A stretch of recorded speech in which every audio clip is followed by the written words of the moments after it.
O hello, ito na po yung ano natin, continuation ng niluluto natin. Gaano kabilis, ang lakas ng apoy. Luto na kaagad ang sinaing. Ayan oh. Ang ganda po ng pagkasaing ng kanin. Napakaganda, napakabago pa. Ayan po. Ayan po, pwede tayong may tira pang baga. Pwede tayong magpainit pa ng mainit na tubig. Dito lang muna tayo sa labas kasi hindi pwede sa loob, mausok. Pero minimal lang po ang usok nito.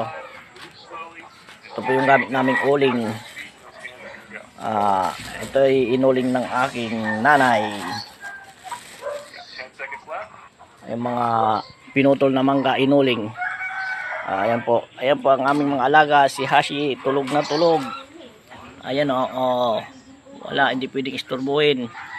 Ng tulog ni Hashi. Lemon. Sana mga aming alaga. Ayun oh, puro tulog, mga pagod. Ito, dayo to, si ano to? Si Muchi. Kapatid din nila to, kaso nasa kapitbahay. Ito po ang aming puno ng kaimito. Ito po ay minarkot. Ililipat natin yan, nagkakaugat na po yan. Puputulin na lang, then ililipat para magkaroon ng panibagong kaimito. Ayan o, minarkot ko na to. Siguro mga 5 months na to, may mga ugat na po. Ayan po. Oh. Ayan ang marketing.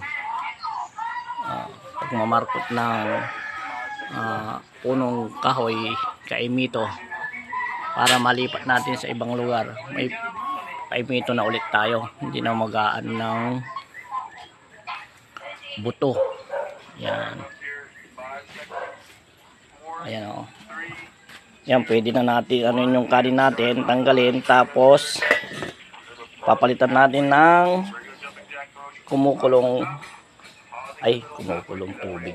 Papakulo tayo ng tubig. Sayang yung baga oh, papakuloyin niya pa yan.